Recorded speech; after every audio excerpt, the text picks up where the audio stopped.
Yeah, I think the film does bring across the up and the down of the AIDS epidemic and the response to the AIDS epidemic.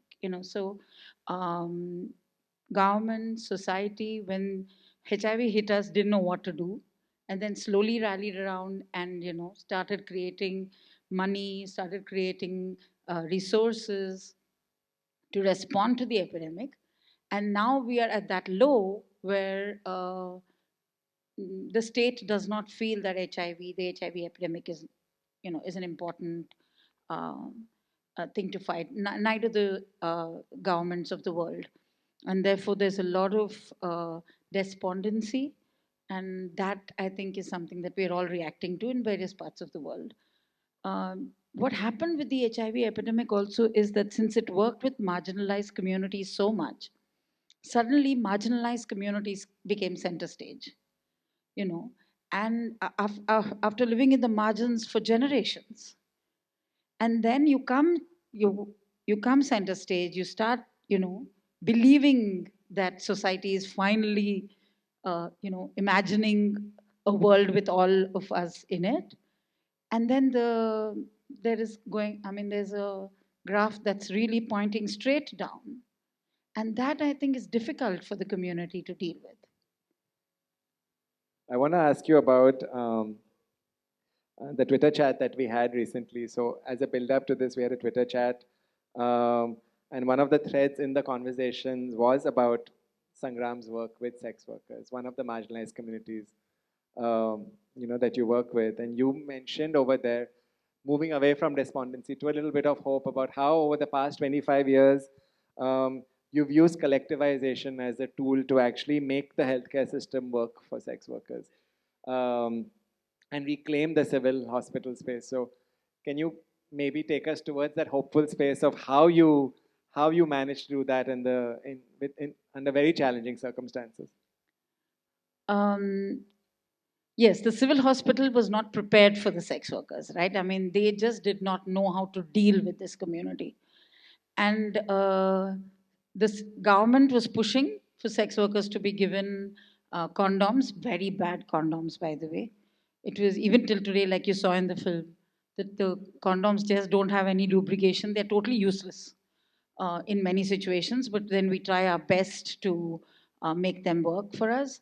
I think the model that we used was collectivization, because we realized right in the beginning that if we are so much in the margins, it's only a collective voice that will shake the system to listen to us.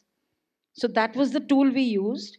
And even now, I think when the situation is that the state is not responding, I can give you an example of that in a minute. The community still is continuing to respond, to take care of itself. And that's a great strength. Like suddenly in the middle, government of India, who runs the National AIDS Control Organization runs these targeted interventions. And suddenly, I think in 2015, government decided there's no money. And people who could not sustain, who did not use the collectivized model, could not sustain those projects, and they had to close it down.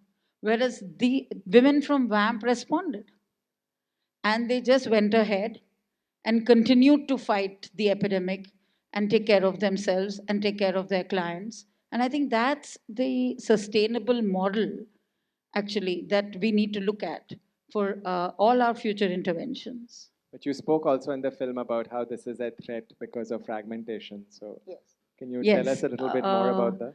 Okay, once the resources are becoming lesser and lesser, everybody is fighting for a little bit of the uh, pot of gold. And what is happening in that is that we are now pitched against each other compared to people who were fighting the epidemic together. And that is a problem. That's a huge problem. We have to create systems where we can talk to each other, build that solidarity, look at that pot of gold, and decide how to use it where it is most required.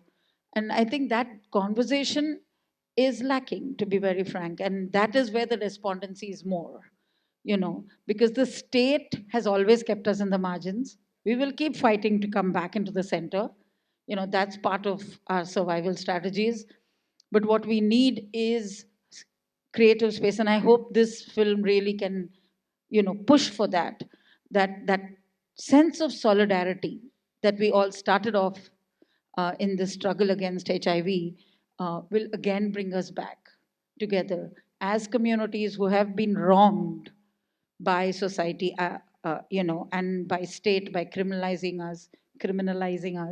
The We need to come together and fight back. And my hope is, I mean, that's why I do this work. My hope is we can do it. I really believe that it's possible, and we can do it, and we just need more spaces to have these conversations.